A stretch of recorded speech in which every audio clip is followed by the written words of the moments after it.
بسم الله الرحمن الرحيم. الحمد لله رب العالمين، وصلى الله وسلم وبارك على عبده ورسوله نبينا محمد وعلى آله وأصحابه والتابعين ومن اهتدى بهداه واتبع سنته إلى يوم الدين. أما بعد، رأساتنا رمضانا انديت نقبلو يميل رأسنا يه بيامتو يمين نسا رأسنا أسفل لاقيمنا مسلشة يلبت نبي عليه الصلاة والسلام يحج زي سيمتا صحابو تشاتشون سل حج يستمروا نبن ገና መዲና ያሉ ወደ መካ ሳይጓዙ የሐጅን አህካም አስተምረዋል።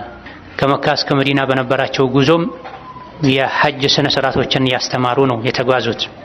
ረመዳን ሲመጣም እንደዚሁ ረመዳን መጣላችሁ፣ አላህ ቀኑን መጾም ግዴታ አድርጎባችኋል፣ ሌሊቱን መስገድ ሱና ተደርጎላችኋል። ረመዳን ወር ውስጥ አንዲት ሌሊት አለች።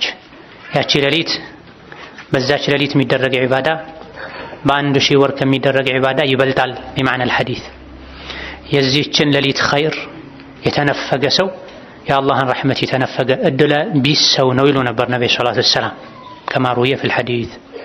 ስለዚህ ረመዳን ሲመጣ ሁሌም ስለ ረመዳን ቀደም ብሎ ማወቅ፣ መማር፣ መታወስ። የውድሕያ ጊዜ ሲመጣ፣ የዓረፋ ጊዜ ሲመጣ ስለ ዓረፋ አሽሩ ዘል ሒጃ ህግጋቶች መማር፣ መታወስ አስፈላጊ ነው። ልጅ መዳር የፈለገ ሰውም እንደዚሁ ስለ ልጅ መዳር፣ ልጅ የሚገረዝ ሰው ስለ ልጅ መገረዝ፣ አዲስ ሱቅ መክፈት የፈለገ ሰውም ስለሚከፍተው ስለሚሰራው የሥራ አይነት መማር አለበት። ያለ እውቀት በደመ ነፍስ በግምት ሥራ መስራት በሸሪዓ ወንጀል ነው፣ ከአላህ ጋር ሊያጣላ ይችላል።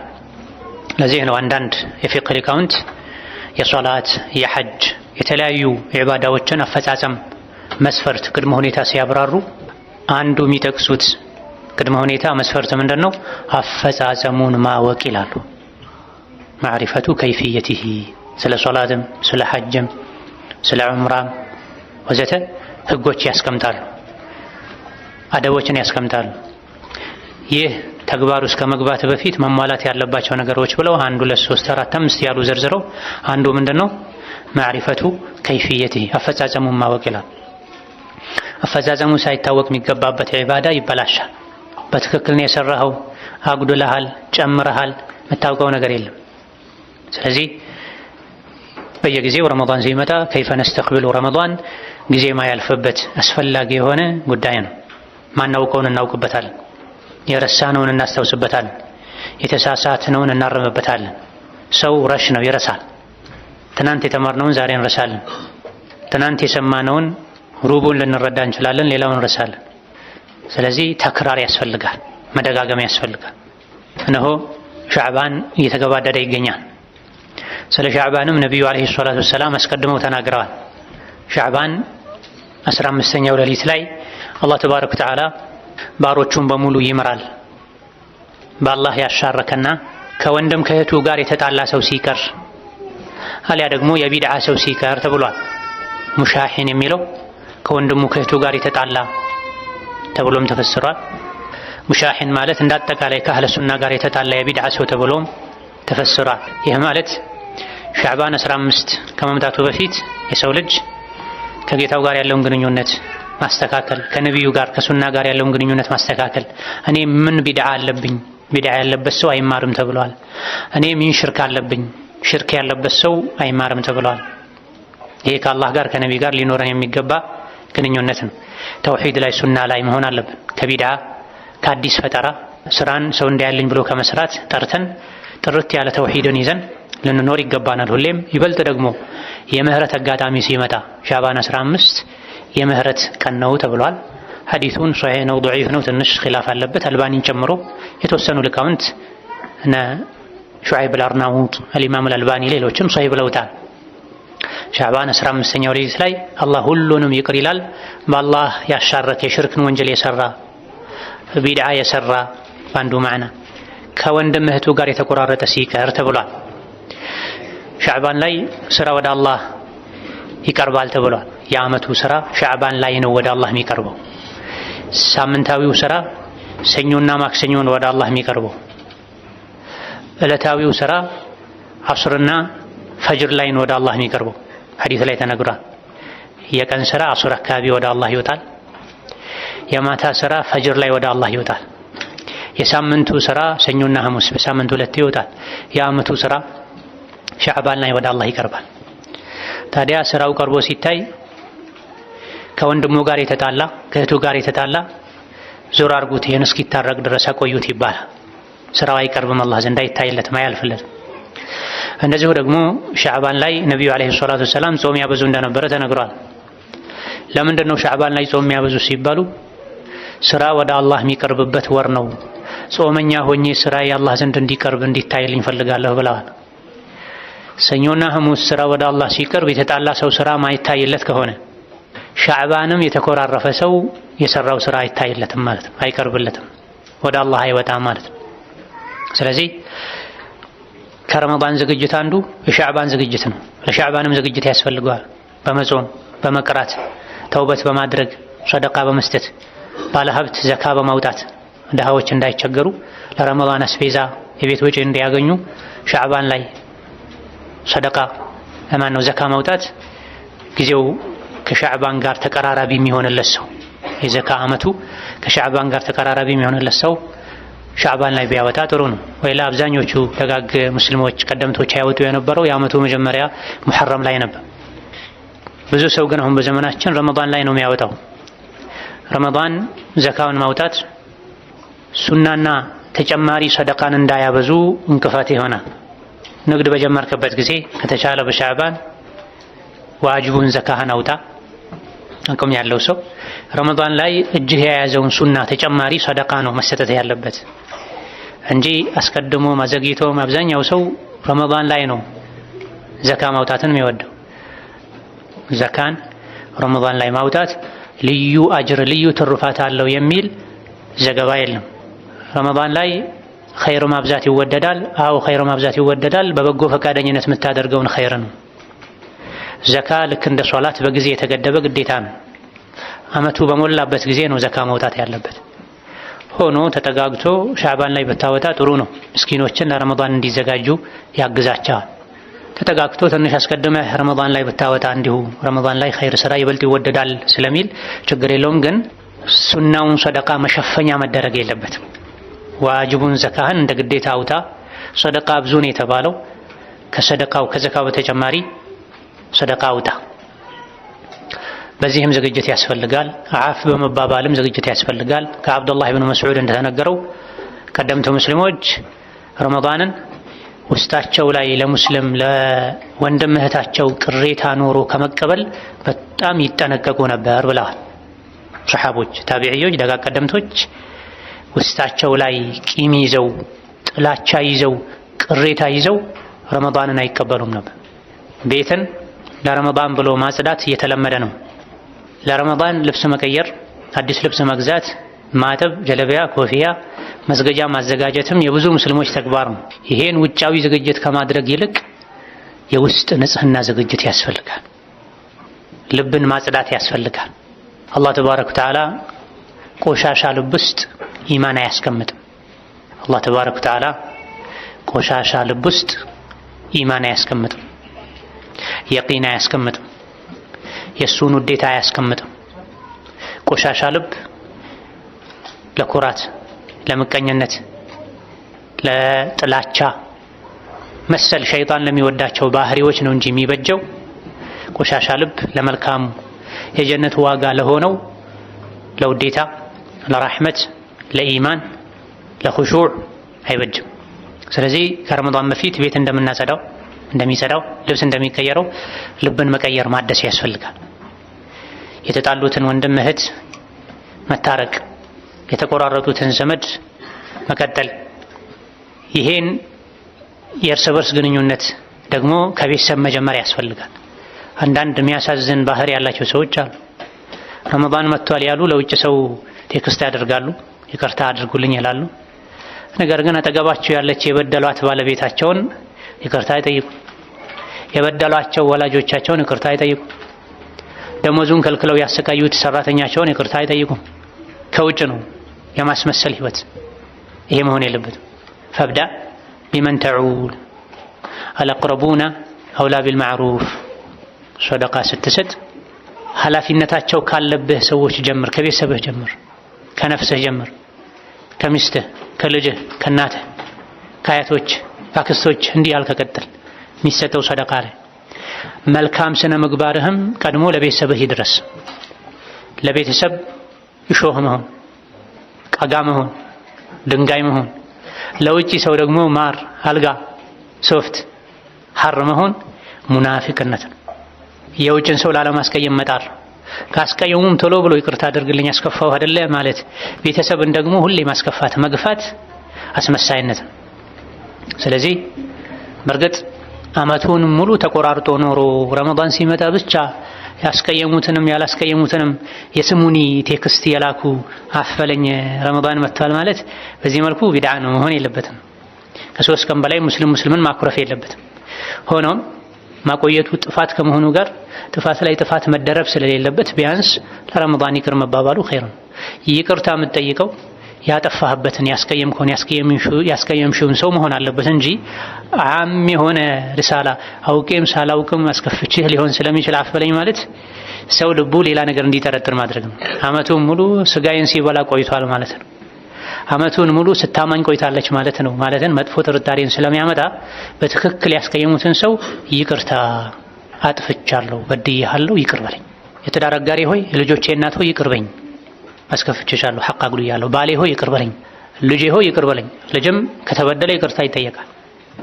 ልጅ ብቻ ሳይሆን ወላጁን ይቅርታ መጠየቅ ያለበት፣ ወላጅም ልጁን ይቅርታ መጠየቅ አለበት። ከተሳሳተ መስሎኝ ነበር ልጄ ይቅርታ ማለት አለበት። በጣም በስቶ የአባትነቱን የእናትነቱን ክብር በማያሳጣ ልክ ወላጅ ካጠፋ ልጁን ልጄ ሆይ ይቅርታ እንዲህ መስሎኝ ነበረ ማለት አለ። የበለጠ ይቅርታ መጠየቅ ያለበት ልጅ ነው። ብዙ ጊዜ የሚበድለውም ልጅ ነው፣ የሚያጎድለውም ልጅ ነው፣ ወሰን የሚያልፈውም ልጅ ነው። ስለዚህ አንደኛው የረመዳን ዝግጅት ልብን ንጹህ በማድረግ መቀበል፣ ውስጥን በማደስ መቀበል። ሌላውና ትልቁ የረመዳን ዝግጅት በዕልም መዘጋጀት ነው። ስለሚመጣው የረመዳን እንግዳ የዒባዳ አጋጣሚ በቂ እውቀት መቅሰምን። ያለ እውቀት መጓዝ አስፈሪ መንገድ ላይ ድግድግ ጨለማ ላይ ያለ ባትሪ እንደመጓዝ ነው። ማታውቀው መንገድ ላይ ጉራንጉር መንገድ ላይ ጨለማ ላይ መጓዝ ከሚያስፈራው በላይ ያለ እውቀት መጓዝ ያስፈራል፣ ሊያስፈራ ይገባል። ሰዎች በማያውቁት መንገድ ሲጓዙ ዝም ብለው በግምት አይሄዱም፣ ይፈራሉ፣ ቆመው ይጠይቃሉ። ምክንያቱም ዝግ መንገድ ገጥሟቸው መውጫ ሊያጡ ይችላሉ። ወደ አውሬ መንጋጋ፣ ወደ ጫካ፣ ወደ ገደል የሚወስድ መንገድ ሊገቡ ይችላሉ። መንደር ላይ ሀገር ላይ ሲጓዙ ከእውቀት ጋር መጓዝ ከሚያስፈልገው በላይ ስለ ዲን፣ ስለ ሐጅ፣ ስለ ጾም፣ ስለ ጋብቻ ከመግባት በፊት አስቀድሞ ማወቅ ያስፈልጋል። ተዓለም ወለይሰ ዩለዱ አልመርኡ ዓሊመን ወለይሰ አኹ ዒልሚን ከመን ሁወ ጃሂሉ ወኢነ ከቢረ አልቀውሚ ላ ዒልመ ዒንደሁ ሰጊሩን ኢዘ ልተፈት ዐለይሂ አልመሓፊሉ። ተማሪ ማንም የተማረ አዋቂ ሆኖ አይወለድም። ተማሪ ያልተማረ ሰው ትልቅ ችግር ሲገጥመው ይዋረዳል፣ ግራ ይጋባል ተብሏል። ጾም የሚያፈርሱ ነገሮችን ማወቅ፣ ለጾመኛ የሚጠሉ ነገሮችን ማወቅ፣ የጾምን አጅር የሚቀንሱ ነገሮችን ማወቅ፣ ለጾመኛ አጅሩን ከፍ ያደርጋሉ የሚባሉ ነገሮችን ማወቅ። ከዛ በፊትም አርካኑ ሲያም የጾም አርካኖች፣ ማዕዘኖች፣ መሰረቶች የሚባሉ አሉ። እነዚህን ማወቅ ያስፈልጋል። ኒካህ ሲደረግ ምን ተሟልቶ ነው ኒካህ የሚደረገው? ዝሙት እንዳይሆን ህይወቴ ብሎ ሰው ተጨንቆ የኒካህ መስፈርት እንደሚያሟላው ሁሉ ከጾም በፊት የጾም ህግጋትን ማወቅ ያስፈልጋል። ካልሆነ ከምግብና ከመጠጥ መታቀብ፣ መራብና መጠማት ብቻ ይሆናል ማለት ነው። ከንቱ ልፋት። አላህ ይጠብቀን። ለዚህም ነው ነቢያችን አለይሂ ሰላቱ ወሰላም ምን ብለዋል? ስንትና ስንት የሚጾም ሰው አለ ከመጾሙ መራብና መጠማትን እንጂ ምንም የማያተርፍ። ስንትና ስንት የሚሰግድ አለ ከመስገዱ እንቅልፍ ማጣትና መድከም እንጂ ምንም አያተርፍ ብለዋል አለይሂ ሰላቱ ወሰላም። ማን ነው ጾሞም ከመራብና ከመጠማት ውጪ ምንም አያተርፈው? የጾም ህግጋትን አስቀድሞ ማያውቅ ሰው። የአቡ ሁረይራ ሐዲስ ላይ ቡኻሪ የዘገቡት አንዳችሁ ከጾመ ትርፍ ቃል እንዳይናገር፣ የብልግና ቃል እንዳይናገር፣ አንድ ሰው ቢሰድበው እንኳ የስድብ መልስ አይስጥ፣ እኔ ጾመኛ ነኝ ብሎ ይለፍ ብለዋል ነብዩ ሰለላሁ ዐለይሂ ወሰለም። ውሸትና ሐሜት ጾምን ያጠፋል ያሉ ዑለሞች አሉ፣ ከታቢዒዎች ጀምሮ ኢብኑ ሐዝምን ጨምሮ። ጾመኛ ሆኖ መዋሸት፣ ጾመኛ ሆኖ ማማት፣ በል እንዳጠቃላይ ጾመኛ ሆኖ ከባኢር ዝኑብ ከበባድ ወንጀል መስራት ጾም ያፈርሳል ተብሏል።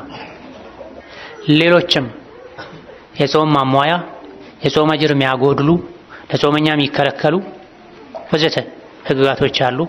ጾም እስከ መግባታችን በፊት ቀድመን ማወቅ አለብን። አንድ ሰው የንግድ ስራ መስራት ከፈለገ አሰራሩን፣ ሁኔታውን፣ አካሄዱን ሳያውቅ ብር ስላለው ብቻ ዘሎ ስራ ውስጥ አይገባም። ካልሆነ ይከስራል፣ ባዶ እጁን ይወጣል። ጾምም እንደዚህ ነው።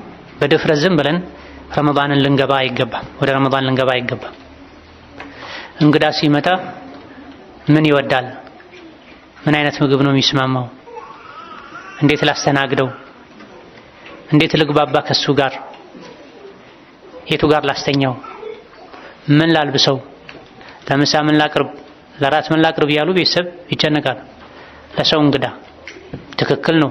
በአላህና መጨረሻው ቀን የሚያምን ሰው እንግዳውን ያክብር ተብሏል።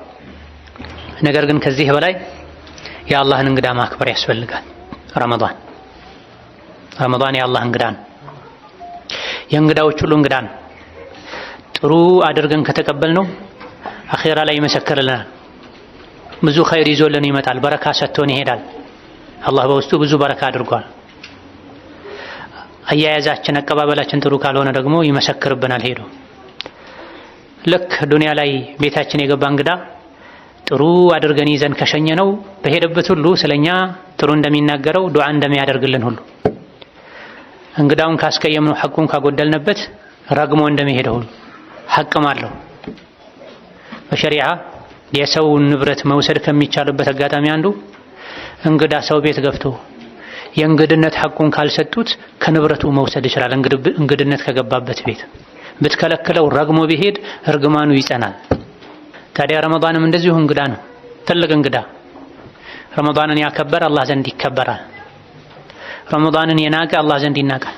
ያዋረደው ይዋረዳል። በተከበረው ረመዳን ፊልም፣ ድራማ ማየት፣ ስልክ ጎርጉሮ ስሜት የሚቀሰቀስ ነገር ማድረግ የረመዳንን ክብር መንካት ነው፣ ረመዳንን መናቅ ነው። በረመዳን ሰውን ማማት፣ ስጋ መብላት፣ የሰው ስጋ መብላት ረመዳንን መናቅ ነው። ኢማም አሕመድ በዘገቡት ሰነዱ ላይ ትንሽ ضعፍ ቢኖርበትም ነገር ግን ዑለሞች ዋዕዝ ነው፣ ምክር ነው ይሰራበታል ባሉለት ሐዲስ ላይ ሁለት ሴቶችን አስመጥተው ነብዩ አለይሂ ሰላቱ ወሰላም ቅድም እኮ የሰው ስጋ በልታችኋል፣ ከሐላሉ ጾማችኋል፣ ከምግብ ከመጠጡ የሰው ስጋ በልታችሁ አፍጥራችኋል ብለዋቸው። የሰው ስጋ በልታችሁ አፍጥራችኋል ብለዋቸው። ረመዳንን ማክበር ይገባናል። እንድናከብረው ቀድመን ማወቅ አለብን። ማወቅ ያለብን ብዙ ነገሮች አሉ። የረመዳንን ክብር ማወቅ አለብን። የረመዳንን ህግጋት ማወቅ አለብን። ሐቆቹን ማወቅ አለብን። ጾም ከስንት ሰዓት ጀምሮ ስንት ሰዓት እንደሚያበቃ ማወቅ አለብን። ለጾመኛ የሚከለከሉ ነገሮችን፣ የሚወደዱ የሚጠሉ ነገሮችን ማወቅ አለብን። እንዲሁ አካላችንን ብቻ አሳምረን አይደለም ረመዳንን መጠበቅ ያለብን።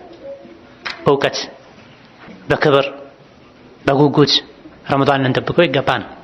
እንዲሁ ደስ ስለሚለን ከወላጅ ከአያት የያዝነው ልማድ ሆኖ ብቻ መጾም የለብንም። በየጊዜው አላህ የሚሰጠን እድል ነው። ስንትና ስንት አምና ካቻምና ከኛ ጋር የጾሙ ነበሩ፣ ዘንድሮ የሉም።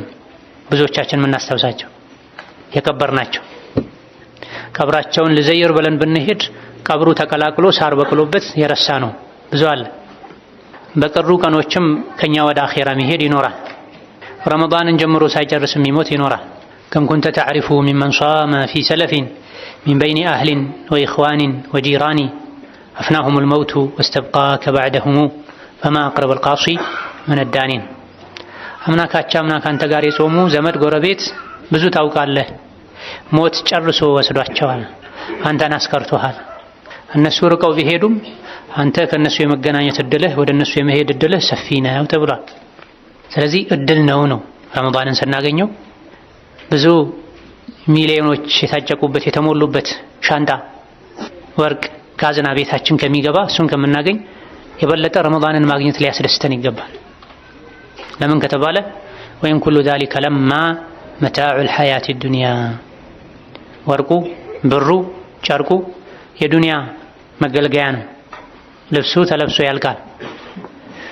ወርቁ ይሰረቃል፣ ይጠፋል፣ ይወረሳል። ምግቡ ተበልቶ ይሸናል። ወደ አኼራ ቀጥ ብሎ የሚሻገረው መልካም ስራ ነው ረመዳን ላይ ያለው። ይሄን ክብር ማወቅ በዕልም መዘጋጀት ይገባናል። እንደዚሁ ደግሞ ልብን የሚያረሰርሱ ልብን የሚያረጥቡ ምክሮችን በመስማትም ልብን ማዘጋጀት ያስፈልጋል። ልብ ይደርቃል፣ ይሞታልም ጭምር። ታዲያ ረመዳን ላይ የበለጠ ተጠቃሚ እንድንሆን ከረመዳን ቀደም ብለን ልብን የማርጠብ ስራ የማዘጋጀት ስራ መስራት አለብን። ትርፍ ንግግር መናገሩ፣ ትርፍ እይታ ማብዛቱ፣ ቀልቡ ከደረቀ ሰው ጋር መዋሉ፣ መግዛት መሸጥ ላይ ንግድ ላይ ተሰማርቶ ማሳለፉ፣ ገበያ ላይ በብዛት የሚሰማው መሐላ፣ ውሸቱ፣ ማጭበርበሩ፣ ቤተሰብ ጋር መጨቃጨቁ፣ እነዚህ ሁሉ ተደማምረው የሰውን ልጅ ልብ አኼራ እንዲዘነጋ ያደርጉታል።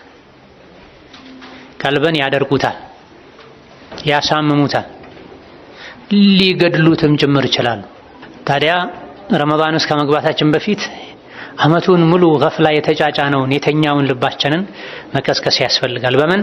በመልካም ምክሮች ሕያው ማድረግ ያስፈልጋል። መሬት ሳይዘራበት በፊት ደጋግሞ ከታረሰ ነው ጥሩ ምርት የሚገኘው። ዝም ተብሎ አሻዋ ላይ ድንጋይ ላይ አይዘራም። ደረቅ መሬት ላይም ዝም ተብሎ አይዘራም። የአንዳንዶቻችን ልብ ደረቅ መሬት ነው፣ አላህ ይጠብቀን።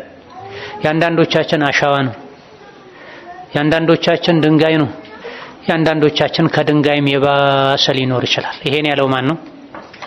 አላህ ነው ያለው ሱረቱል በቀራ ላይ ثم قست قلوبكم من بعد ذلك فهي كالحجارة أو أشد قسوة። ያወቃችሁ ብዙ ነገር በማጥፋታችሁ ምክንያት አኺራ የሥራ የምታገኙበት ጊዜ ይመጣል የተባላችሁ ጊዜው ረዝሞባችሁ ተዘናግታችሁ ቸላ ብላችሁ ቀልባችሁ ደረቀ። ምን አይነት አደራረቅ?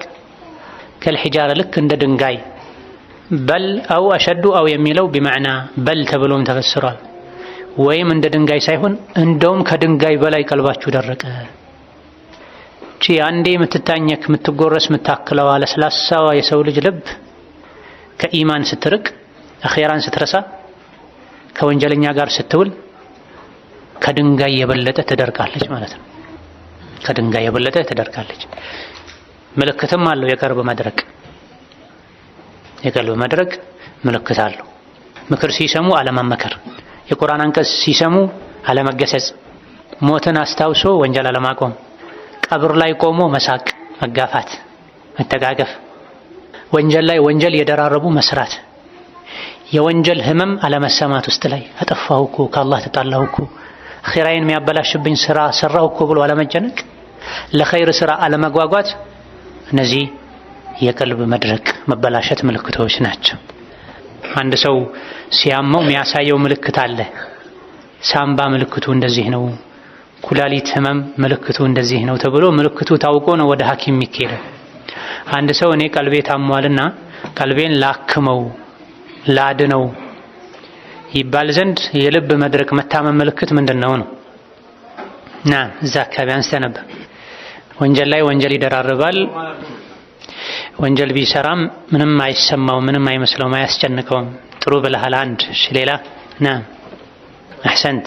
ቁርአን ሲሰማ ምንም አይመስለውም፣ አያስተነትንም፣ አይገባውም፣ ለቁርአን ቦታ አይሰጥም። እሺ አባታችን አሕሰንት። ቀብር ላይ እንኳን ሆኖ የሞተን ሰው ሊቀብር ሄዶ ሚስቅ ሰው አለ፣ ተቃቅፎ ሚሳሳም ሰው አለ፣ ስልክ የሚያወራ ሰው አለ። በዚህች አላህ በሰጠኝ አይኔ ቀብር ላይ ቆሞ ስጋራ የሚያጨስ ሰው አይቻልም። በዚህ አላህ በሰጠኝ አይኔ ሰው ሲቀበር የሚሸፈን ጨርቅ አለ አይደል? ጨርቁን የያዘ ሰው ስልክ ሲደወልለት ጥሎት ሄዶ 20 ሺህ ሲለው አይ 30 ሺህ አድርግ ሲል ሰምቻለሁ። እዛው ሁለት እርምጃ ተራምደው። ይሄ የቀልብ መሞት ምልክት። እነ ሐሰኑል በስሪ ሌሎችም ደጋግ ቀደምቶች ሰው ቀብረው ከመጡ ምሳ አይበሉም ነበር፣ እራት አይበሉም ነበር። እራት ቀርቦ ቤተሰብ ሲጠብቃቸው ብሉ፣ እኔ ዛሬ ያየሁት ክስተት አለ ለሱ እዘጋጃለሁ ይሉ ነበር። ደጋግ ቀደምቶች ዘንድ ለቅሶ ቤት የሄደ ሰው የሟች ቤተሰብ ማን እንደሆነ አያውቅም ነበር። ይሁን ማጽናናት ፈልጎ አላህ ሰብር ይስጣችሁ ብሎ ፈልጎ የሟች ቤተሰብን ለቅሶ ሊደርስ ከመጣ ሰው መለየት አይችልም ነበር። ሁሉ ማዝኖ ለነፍሱ እያለቀሰ ማለት ነው። አብዱላህ ብን መስዑድ ቀብር ላይ ሚስቅን ሰው አይተው ወላሂ ሁለተኛ አላናግርህም ቀብር ላይ ትስቃለህ እንደ ይሉ ነበር። ዛሬ ከቀልብ መድረቅ ብዛት የመጣ ለቅሶ ቤትና ሰርግ ቤትን መለየት እየከበደ ነው። فالله المستعان نعم ሌላ ማን ነበር እጅ ያነሳው? نعم احسنت ለኸይር አይነሳሳም፣ ለመልካም ስራ አይነሳሳም፣ ለኸይር ፍላጎት አይኖረውም። نعم ምክር ሲሰጠው አይቀበልም፣ አያደምጥም፣ ወደ ልቡ አይገባም፣ ሌላ ዓለም ነው የሚኖረው። እነዚህና ሌሎችም የቀልብ መድረቅ ምልክቶች አሉ። እነዚህ ምልክቶች ከታዩብን አንዱ ከታየብን ሌሎችም ምልክቶች አሉ። ለጊዜው የጠቀስነው ነው እንጂ ከረመዳን በፊት አስቀድመን ይሄን ቆሻሻ ከልባችን ማስወገድ ይኖርብናል። ሐሳብ ከሚሰርቁ ነገሮች ደግሞ ነፃ መሆን አለብን። ሌላኛው የረመዳን ዝግጅት ይሄ ነው። የዓመት እረፍት የሚባል ነገር አለ ስራ ዓለም ላይ። ማንኛውም ተቀጥሮ የሚሰራ ሰው፣ ድርጅት ላይ የሚሰራ ሰው፣ የመንግስትም የግል ድርጅት ላይ የዓመት እረፍት ይባላል። ሰራተኛ የሆነ ሰው ለረመዳን ቢችል የዓመት እረፍቱን ቢወስድ፣ የግሉን ስራ የሚሰራ ሰውም ረመዳንን ወሩን ሙሉ እንኳ ማረፍ ባይችል ሰዓቱን ቢቀናንስ፣ ስራ ምገባው በዚህ ሰዓት ነው፣ በዚህ ሰዓት ደግሞ ወጣለሁ፣ ለረመዳን ግማሽ ቀን ከሰራው ይበቃኛል፣ እስከ አስር ቢበዛ ሰራለሁ፣ አስር መስጂድ ሰግጄ ቶሎ ወደ ቤቴ ገብቼ ቤት ውስጥ ቁርአን ቀራለሁ፣ ቤቴ ጎረቤት ያለው መስጂድ ላይ ቁርአን ቀራለሁ፣ ቶሎ አፍጥሬ ከመግሪብ እስከ ኢሻ ይሄን ያክል ቀራለሁ፣ ከኢሻ በኋላ ከተራዊህ በኋላ በጊዜ ተኝቼ ከስሁር በፊት ተነስቼ ይሄን ያክል ቀራለሁ፣ ሰግዳለሁ መባል ፕሮግራም ማውጣት ያስፈልጋል። ይሄ ረመዳንን የማክበር አንዱ ምልክት ነው። ረመዳንን እንደሌላ ጊዜ በተለይ ዘመን ወለድ በሆነው ሶሻል ሚዲያ ስልክ መጎርጎር ማሳለፍ ሂርማን ነው፣ አለመታደል ነው፣ የእድለ ቢስነት ምልክት ነው። አላህ ይጠብቀን። ረመዳንም ስልክ ላይ፣ ሻዕባንም ስልክ ላይ፣ ሸዋልም ስልክ ላይ፣ መስከረምም ስልክ ላይ፣ የካቲትም ስልክ ላይ። የስልክ ባሪያ ነህ እንዴ አብደላህ? የስልክ ባሪያ ነሽ እንዴ አመተላህ? ከኛ ጋር እኮ ቀብር አይገባም ስልክ። ሱራቱን እኮ ደግፎ አያሻግረንም ስልክ። በዙሪያችን ላሉ ሰዎች ባለ ሚስቱ፣ ሚስት ለባሏ፣ ወላጅ ለልጆቹ ጊዜ የለውም። ነገር ግን ቻይና ላይ፣ ታይዋን ላይ፣ ዱባይ ላይ፣ ጀርመን ላይ፣ ግብጽ ላይ፣ ሞሮኮ ላይ ያለ ስራ ፈት ሰው ዝም ብሎ ለሚያጎርፈው ትርካ ምርኪ ከፍቶ ለማየት፣ ለመሳቅ፣ አስተያየት ለመስጠት ጊዜ አለ። ከእጃችን ስልክ ማይጠፋውን ያክል ቁርአን ከእጃችን ባይጠፋ ኖሮ መላኢካ የመጣ ሰላም የለንም። ህይወታችን የበረካ የሰላም የደስታ ህይወት ይሆን ነው። አብዛኛው ሰው በዘመናችን ደስታ አርቆታል፣ ሰላም አጥቷል። ሁከት ነው፣ ጭንቀት ነው፣ ረብሻ ነው፣ ጭቅጭቅ ነው፣ ድብርት ነው። ራሱን የሚያጠፋ ሰው የበዛ ነው። ራሴን ላጠፋ ነው እያለ በመኖርና በመሞት መሀል ያለ ሰው ብዙ አለ። አንዱ ሰበቡ ምንድን ነው? ወመን አዕረض ዐን ዚክሪ ፈኢነ ለሁ መዒሸተን ضንካ። አዕረض ዐን ዚክሪ ማለት ቁርአንን ቸላ ያለ ማለት ነው። አዕረض ዐን ዚክሪ ማለት ሐላል ሐራምን ቸላ ያለ ማለት ነው። አዕረض ዐን ዚክሪ ማለት የጠዋትና ማታ ዚክር፣ ከሶላት በኋላ ያለ ዚክር፣ ሲተኛ የሚባል ዚክር ቸላ ያለ ማለት ነው። እንዳጠቃላይ ወመን አዕረض ዐን ዚክሪ ማለት ሸሪዓን ቸላ ያለ ማለት ነው። ምን ይሆናል? እነዚህን ቸላ ያለ ሰው ፈኢነ ለሁ መዒሸተን ضንካ፣ ጭንቀት፣ ውጥረት፣ ድብርት የተሞላበት ህይወት ይኖረዋል ዱንያ ላይ። ከቁርአን በራቀን ቁጥር፣ ከዚክር በራቀን ቁጥር፣ ከሸሪዓ በራቀን ቁጥር፣ ከዱዓ በራቀን ቁጥር፣ አላህን ባስቆጣን ቁጥር ልባችን ይጨናነቃል።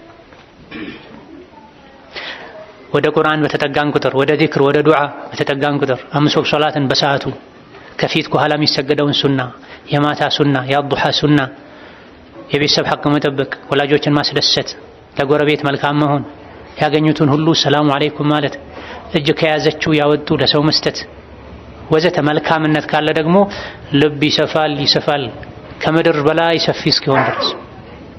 ኸይር ስራ ባበዛን ቁጥር ልባችን ይሰፋል፣ ስፋቱ ከምድር በላይ ሰፊ እስኪመስል ድረስ። ራሓ፣ ጡማእኒና፣ ሰኪና ይሰፍንበታል። በተቃራኒው ደግሞ አላህን ባስቆጣን ቁጥር፣ ከቁርአን በራቀን ቁጥር፣ ከሸሪዓ በራቀን ቁጥር፣ ከዚክር በራቀን ቁጥር ደግሞ ልብ ይጠባል። ከመርፌ ቀዳዳ እንደው ቀዳዳዋ ረጅም ነች፣ የመርፌ ጫፏ ወጋ ስታደርግ የምትበሳት አለች አይደል? ከዚያ የበለጠ ጠባብ እስኪሆን ድረስ የዓለም ተራራ እሱ ላይ የተጫኑበት እስኪመስለው ድረስ ልብ ይታፈናል። የዱከ አውከታ ወፉከ ነፈኻ ነው ነገሩ። እኛው ነው የዘራ ነው ይሄን ያመጣ ነው። ደስታን ከኛ የሚያርቀን ነገር ደስታ ይመጣል ብለን ከቁርአን ርቀን ስልክ ላይ፣ ከቁርአን ርቀን ፊልም ላይ፣ ከቁርአን ርቀን ወሬ ላይ፣ ከመስጂድ ርቀን ካፍቴሪያ ላይ፣ ከመስጂድ ርቀን አስፋልት ዳር ላይ፣ ከሐላል ሚስት ርቆ ዝሙት ላይ፣ ከሐላል ከስብ ርቆ ማጭበርበር ላይ፣ መዋሸት ላይ፣ ከመልካምነት ርቆ ማጭበርበር ላይ፣ ማታለል ላይ፣ መመቃኘት ላይ ከተሰማራ ሰው ልቡን ያጠበበው ራሱ ነው። ፈላ የሉመና ኢላ ነፍሰሁ።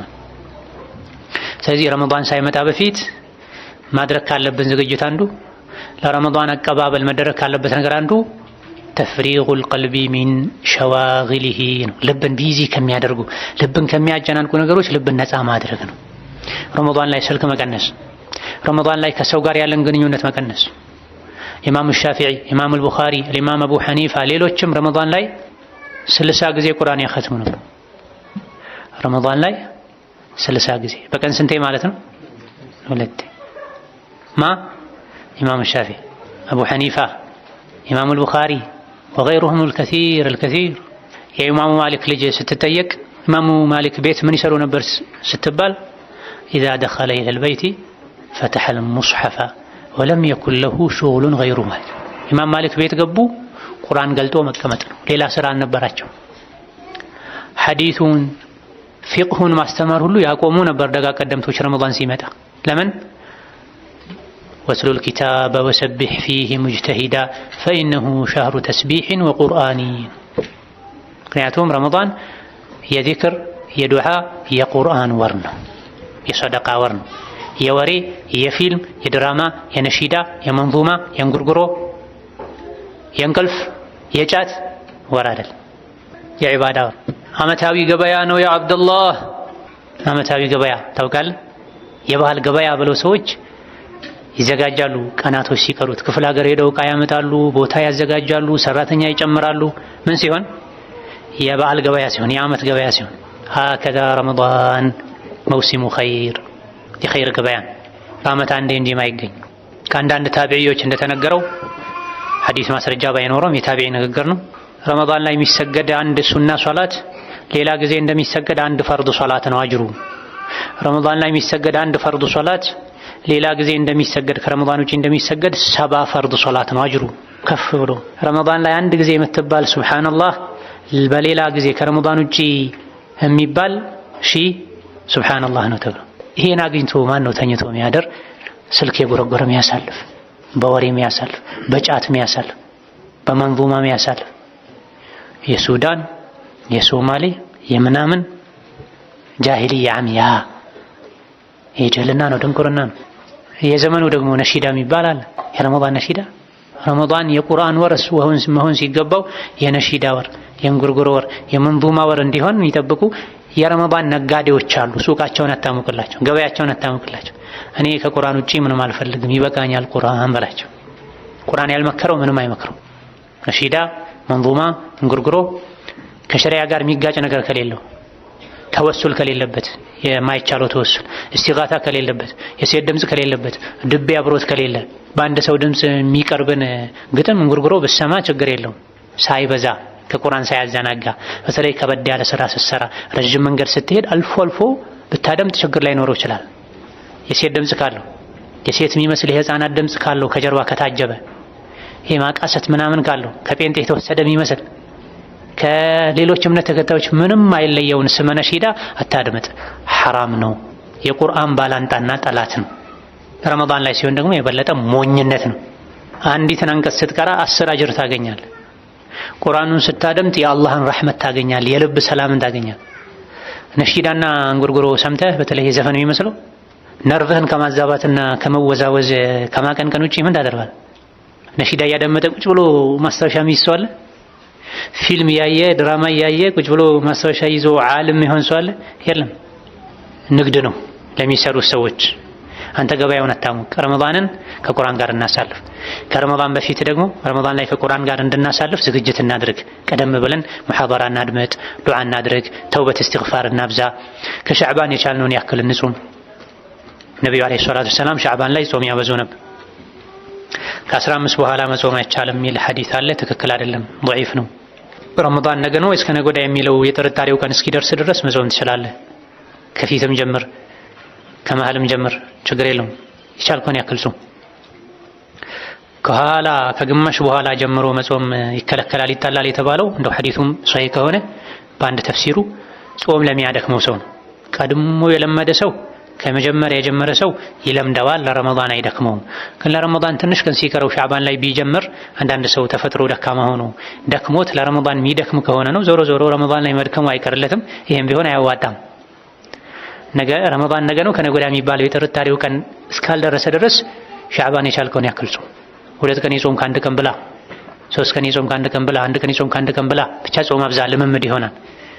ቁርአንም ሻዕባን ላይ ጀመረን ልንዘጋጅ ይገባና በተለይ ሴት እህቶቻችን ረመዳን ላይ ሳምቡሳው፣ ሾርባው፣ ጁሱ፣ ቤት ማጽዳቱ፣ ልጅ ማስተናገዱ ወዘተ አሁን ደግሞ አዳዲስ ነገሮችን መተዋል። ከአረቡ ከፈረንጁ የኮረጁ ዲሽ ላይ ያዩ ያን ቤት ላይ ለማሟላት ፍክክር ሆኗል። ረመዳን የምግብ ወር አይደለም ያ ዒባደላህ፣ ረመዳን የዒባዳ ወር ነው። እህቴ ሆይ ቤተሰብሽን ማስፈጠር ትልቅ ዒባዳ ነው። በንያ ስሪ፣ ግን በልክ ይሁን። ነጋ ኩሽና መግባት፣ መሸ አስፈጥሮ ኩሽና መግባት፣ ስሑር ደረሰ ኩሽና መግባት፣ ሙሉን ኩሽና ማሳለፍ ስተት ነው። ሴትም እንደዚሁ ለረመዳን ዝግጅት ልታደርግ ይገባል። በዚህ ሰዓት ቁርአን ቀራለሁ፣ በዚህ ሰዓት ሱና ሶላት ሰግዳለሁ፣ በዚህ ሰዓት ቁጭ ብዬ ከልጆቼ ጋር ቁርአን እማማራለሁ፣ በዚህ ሰዓት አነባለሁ።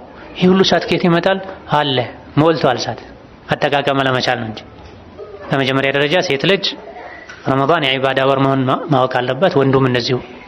የሆድ ወር አይደለም። አንዳንድ ሰዎች ረመዳን ላይ ቦርጭ ያበቅላሉ። ሌላ ጊዜ የማይበሉትን ረመዳን ላይ ይበሉ። ምኑ ተጾመ? የቁርሱ ስሁር ላይ ይካሳ፣ የምሳና የአራቱ ፍጡር ላይ ይካሳ። ከተራዊህ መተውም ምግብ የሚጭኑ ሰዎች አሉ፣ የማይሄዱም አሉ። ኢሻ ሰግደው ሮጠው ቤት የሚገቡ የሚበሉ፣ ጫት የበሉ የሚያሳድሩ የሚያሳልፉም አሉ። የስተት ነው።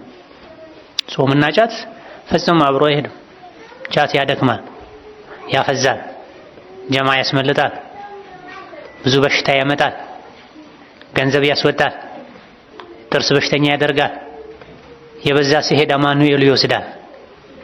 አብዛኛው የአማኑኤል ታካሚ በጫት ምክንያት ነው ተብሏል፣ ጥናት ተደርጎ። አብዛኛው የአእምሮ ህሙማን ሕክምና ላይ ያለ ሰው የአእምሮ ታማሚ መነሻ የሆነው ምንድነው? ናም ጫት ነው።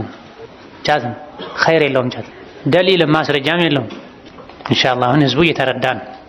ደሊልም ማስረጃም የለውም። በተለይ ረመዳን ላይ ይሁን ሌላ ጊዜ መስጂድ ይዞ ገብቶ መቃም አላህን አለመፍራት ነው። የአላህን ቤት ክብር መንካት ነው። የዱዓ መሳሪያ ነው ብሎ መናገር ደግሞ ከአላህና ከመልእክተኛው ቀደም ማለት ነው። የዱዓ መሳሪያን ዱዓ ሙስተጃብ እንዲሆን ሰበብ የሚሆኑ ነገሮችን አላህና መልእክተኛው ነግረውናል። ጫት የሚል ነገር የለም። ጫት ወይም ቃት የሚባል ነገር የለም። በአረብኛ ቃት ነው የሚሉት። የመን አካባቢ ፍየሎች በልተውት ነው የተለመደው ይባላል። 2 ሰዎች ፍየል እያገዱ የሆነ ጊዜ ላይ ማታ ማታ ምንም ፍየሎች አላስተኛ ሲሏቸው እረኞቹ ጥናት ማድረግ ጀመሩ። አንዳንዴ እየጮሁ ያድራሉ፣ እያስካኩ እየጮሁ እየተጋፉ እረኛ አላስተኛ ይላሉ። አንዳንዴ ደግሞ በሰላም ያድራሉ። ስለዚህ ያኔ በነበራቸው የአእምሮ ምጥቀት እውቀት ልክ ምን በልተው የዋሉ ቀን ነው ሳይተኙ የሚያድሩት፣ ምን በልተው የት ያገድናቸው ቀን ነው ተኝተው የሚያድሩት ብለው ተመራመሩና ጫት ቅጠል ያለበት አካባቢ ላይ ውለው ጫት ሲበሉ የዋሉ ቀን ፍየሎች ማታውን ሳይተኙ ያድራሉ። መርቅ ነው ማለት ነው። ጫት ወደ ሌለበት አካባቢ ታግደው የዋሉ ቀን ደግሞ በሰላም ተኝተው ያድራሉ። ይሄ ታሪክ ተሰማ፣ ከዛ በኋላ አንዳንድ የሚያጠኑ የሚማሩ ሰዎች እኔም እንደ ፍየሏ ሳልተኛ እንዳደር ትንሽ አፌ ላይ ሊያዛት ብለው ጀመሩት። ከዛ በኋላ ደግሞ የሚያጠኑ ሰዎች ላለመተኛት የጀመሩትን ሌሎች ደግሞ ለዒባዳ ይጠቅመናል ብለው ጀመሩት። በዚህ መልኩ ነው ሰርጎ የገባው። ሰርጎ ገብ ነው፣ መጤ ነው። ቡኻሪ ላይ የለም፣ ሙስሊም ላይ የለም፣ አቡ ዳውድ ላይ የለም፣ ሰፊና ላይ፣ አቢ ሹጃዕ ላይ፣ ባፈዱል ላይ ሩቅም ሳንሄድ የለም። መርዝ ነው፣ ነቀርሳ ነው። ወጣቱን የሚያሽመደመድ እሱ ነው። ፈዛዛ ደንዛዛ የሚያደርግ እሱ ነው። በተለይ ረመዳን ላይ መራቅ አለበት፣ ከመስጂድ መራቅ አለበት። ጎጂም ነው። ዛሬ አንዱ ስር 300 ነው፣ 400 ነው፣ 500 ነው አላውቅም። እሱን የ300 የ400 የ500 ብብቱ ላይ አጭቆ ቤት ገብቶ ይቅማል። ሚስቱ ሽሮ መቃም እንኳን አችልም የላት። ሽሮ ያመጣል ብሎ አስጠብቅ፣ እሱ ጫት አቅፎ ይመጣል። የለም እኮ ሌላ ዓለም ሄዷል ማለት ደነዝ ሆኗል ማለት ፈዟል ማለት። ሲቅም ግን ዓለም ይገለጥለታል። እዚያ ጋር የቆመ ሲኖትራክ፣ እዚህ ጋር የቆመ ትራክተር፣ እዚህ ጋር የቆመ ላንድ ክሩዘር ነው ምንድነው አሁን ከዛ በኋላ የመጡ መኪናዎች ይታዩታል። በህልሙ ማለት ነው፣ በውን ህልሙ። ይሄ የውሸት ዓለም ላይ መኖር ማለት ነው። ይሄ ነው የጫት ሰው ሀያቱ። ማታ እየቃዠ ያድራል፣ ቀን ተኝቶ ይውላል። ሲነቃ ስራ በመስራት ያልዛለ እጁ ሚስቱን በመደብደብ ይዝላል። ልጆቹ የትም ናቸው፣ አባት ያላቸው አባታቸውን ጫት ቀምቷቸው ማሰብ እንዲሳኑ አድርጎት። ይሄ ነው ሐሉ። ጫት ለመቃም 5 ሰዓት 6 ሰዓት 7 ሰዓት ይቀመጣል። ዒልም ለመስማት 1 ሰዓት መቀመጥ ያቅተዋል። ተራዊህ ለመስገድ 1 ሰዓት ተኩል መቆም ይከብደዋል። ከሰገደም ኢና አዕጠይናከል ከውተር ፈሰሊ ሊረቢከ ወንሐር ኢነ ሻኒአከ ሁወል አብተር ወላሁ አክበር ሰሚዐ አላሁ ሊመን ሐሚደሁ አላሁ አክበር ወሰላሙ ዐለይኩም ወረሕመቱላህ። ወደ ቤት ጫትና ዕጣን። ይሄ ነው ሶላት። ነቢዩ ዓለይሂ ሰላቱ ወሰላም እግራቸው እስኪያብጥ ነበር የሚቆሙት። አብዱላህ ብን መስዑድ፣ ሁዘይፈት ብኑ ልየማን የተለያዩ ሰሓቦች ከነቢ ጋር የሌሊት ሶላት ሰግደው ነበር። ምን አሉ? ሱረቱል በቀራን ጀመሩ ነቢዩ ዓለይሂ ሰላቱ ወሰላም። ከሱረቱል በቀራ 100 አንቀጽ ቀርተው ሩኩዕ ይወርዳሉ አልኩኝ፣ አለፉት። ጨርሰውት ሩኩዕ ይወርዳሉ አልኩኝ፣ አለፉት። ማኢዳን ቀሩ፣ ኒሳን ቀሩ። መቆመቃተው ሰሓባው ተንቀጠቀጠነት። መጥፎ ነገር አሰብኳል። ምን አሰብክ ሲሉት ነቢዩን ትቻቸው ሶላቱን አቋርጬ መሄድ አሰብኳል። ይሄ ነበር የነቢዩ ሶላት። እውነት የነቢዩ ወዳጆች ከሆነ አንዴ ብቻ በቆሙበት ሩኩዕ ሳይወርዱ ሱረቱል በቀራን፣ ሱረቱ አሊ ዕምራንን፣ ሱረቱል ኒሳን፣ ሱረቱል ማኢዳን 5 ጁዝ ነው። ይሄን ብትቆጥረው 5 ጁዝ አካባቢ። አንዴ ቆመው 5 ጁዝ ነበር ቀርተው ሩኩዕ የሚወርዱት። ሩኩዕሳ አላሁ አክበር ሰሚዐ አላሁ ሊመን ሐሚደሁ እኮ ነበር። ሩኩዕ ወርደው ራሱ ከሩኩዕ በፊት ቆመው 5ቱን ሱራ የቀሩበትን ያክል ጊዜ ሩኩዕ ላይ ያሳልፉ ነበር። ላኢላሃ ኢለላህ። እኛ የት ነው ያለነው? ምን አይነት ዒባዳ ነው የምናደርገው? በየትኛው ስራችን ነው ጀነት እንገባለን ብለን የምናስበው? 5 ጁዝ ለመቅራት በእኛ በደካማ ሰው አቀራር ከዙህር እስከ አሱር ሊወስድ ይችላል። በፈጣን ሰው በጎበዝ ምላሱ ቁርአንን በለመደ አይኑ ቁርአንን በለመደ ልቡ አእምሮ ከቁርአን ጋር በተዋሃደ ሰው አቀራር 1 ጁዝ ለመቅራት 20 ደቂቃ በቂ ነው። በመካከለኛ ፍጥነት እስከ 30። ታዲያ 5 ጁዝ ለመቅራት ስንት ሰዓት አስፈለገ ማለት ነው? 2 ሰዓት ተኩል አካባቢ ማለት ነው። 2 ሰዓት ከምን 2 ሰዓት ተኩል አካባቢ። ይሄ ፈጣን ለሆነ ሰው፣ ልምምድ ላለው ሰው። ደካማ ሰው አመቱን ሙሉ ቁርአንን ዞር ብሎ ማያይ ሰው ሳምንትም ሊፈጅበት ይችላል። እንበል ከዙህር እስከ አሱር ማለት ነው በሰነፍ ሰው አቀራር። ያውን ደግሞ ነብዩ ቀስ ብለው ነበር የሚቀሩት። ኡሙ ሰለማ እንዳሉት የሙዱ መዳ አልሐምዱሊላሂ ረቢል ዓለሚን አርረሕማኒ ረሒም ማሊክ የውሚዲን እንዲህ ነበር የሚቀሩት። ሲቀሩ የሚሳበውን እየሳቡ ነው። እንደገና እያንዳንዱ አንቀጽ ላይ የቆሙ ነው የሚቀሩት። ስንት ሰዓት ሊወስድ ነው በዚህ አቀራር? ያን ያክል ጊዜ ይቆማሉ 5 ጁዝ ለመቅራት። እንደገና ሩኩዑ ላይ 5 ጁዝ ለመቅራት የቆሙትን ያክል ይቆያሉ። ከሩኩዑም ተነስተው ሩኩዑ ላይ ያሳለፉትን ያክል አካባቢ ጊዜ ይቆማሉ። ስጁድ ወርደውም እንደዚሁ። እዚህ ደረጃ እንኳን ባንደርስ ልምምድ ልናደርግ ይገባል። ረመዳን የምግብ ወር አለመሆኑን ማወቅ፣ ሴት ልጅ እየሰራችም ቢሆን ቁርአን ማዳመጥ፣ ዝክር ማለት፣ ልጆቿን አጠገቧ አስቀምጣ ቁርአን ማድመጥ፣ በስልክ ቁርአን ሙሐደራ ዳዕዋ ከፍታ ማዳመጥ፣ ልብን ንቁ የሚያደርጉ ነገሮችን ማድረግ። እንዳጠቃላይ ረመዳን የአላህ እንግዳ ነው፣ የተከበረ ወር ነው። ያከበረው ይከበራል፣ የናቀው ይናቃል። ያከበረው ይከበራል፣ የናቀው ይናቃል። ይሄን በማወቅ ዝግጅት ልናደርግ፣ ልናነብ፣ ልንጠይቅ፣ ልንማር፣ ተውበት ልናደርግ፣ የሰው ሐቅ ካለብን ልንመልስ፣ አላህ በሰላም ረመዳን እንዲያደርሰን ዱዓ ልናደርግ፣ ማድረሱ ብቻ ዋጋ የለውም አድርሶንም ኸይር ስራ ለመስራት እንዲያበቃን፣ መስራቱ ብቻም ዋጋ የለውም የሰራነውን ስራ እንዲቀበለን ዱዓ ልናደርግ ይገባናል። አላህ ተባረከ ወተዓላ የተቀሩ የሻዕባን ቀናቶችን በረካ ያደርግልን። በሰላም ረመዳንን የምናገኝ አላህ ያደርገን። ረመዳንን አላህ የሚወደውን ስራ በመስራት የምናሳልፍ አላህ ያደርገን። ረመዳን ላይ አግርቶልን የሰራናቸው ስራዎችንም አላህ ከሚቀበላቸው ባሮቹ ያደርገን። በተደጋጋሚ ረመዳንን በአማን በኢማን በሰላም ከሙሉ ቤተሰብ ጋር ከወዳጅ ጋር ምንጾም አላህ ያደርገን። የሞቱ ወላጆቻችንን አላህ ይማራቸው። የሞቱ ወላጆቻችንን አላህ ይማራቸው። ያሉትን አላህ ይጠብቃቸው። የታመሙትን አላህ ይፈውሳቸው። የተቸገሩን አላህ ከችግር ያውጣቸው። ላላገቡ አላህ መልካም ትዳር ይስጣቸው። ላገቡ አላህ መግባባትን መዋደድን አላህ ይስጣቸው። ሷሊህ ዝርያ ልጅም አላህ ይስጣቸው። የተወለዱ ልጆችን አላህ በረካ ያድርጋቸው፣ ያስተካክላቸው። ሀገራችንን አላህ ሰላም ያደርግልን። ሀገራችንን አላህ ሰላም ያደርግልን። ሀገራችንን አላህ ሰላም ያደርግልን። ሪዝቃችንን አላህ ሰፊ ያደርግልን። ሪዝቃችንን አላህ በረካ ያደርግልን። ሪዝቃችንን አላህ በረካ ያደርግልን። ጠቃሚ እውቀት ከመልካም ስራ ጋር አላህ ያድለን። በዱንያም በአኺራም አላህ መልካም ነገር ይስጠን። በዱንያም በአኺራም አላህ መልካም ነገር ይስጠን። ዛሬ መስጂድ ላይ እንደሰበሰበን ነገ ሲራጥን ተሻግረው በሰላም ጀነት ከሚገቡ ባሮቹ ያደርገን። እዚህ ቤቱ ላይ እንደሰበሰበን ነገ ጀነት ላይ ምንሰበሰብ ምንገናኝ አላህ ያደርገን። አሚን። ወአኺሩ ዳዕዋና አኒል ሐምዱሊላሂ ረብል ዓለሚን። ወሰላሙ አለይኩም ወረሕመቱላሂ ወበረካቱሁ። ወተዘወዱ ፈኢነ ኸይረ ዛዲ ተቅዋ وتزودوا فإن خير الزاد التقوى واتقون يا أولي الألباب.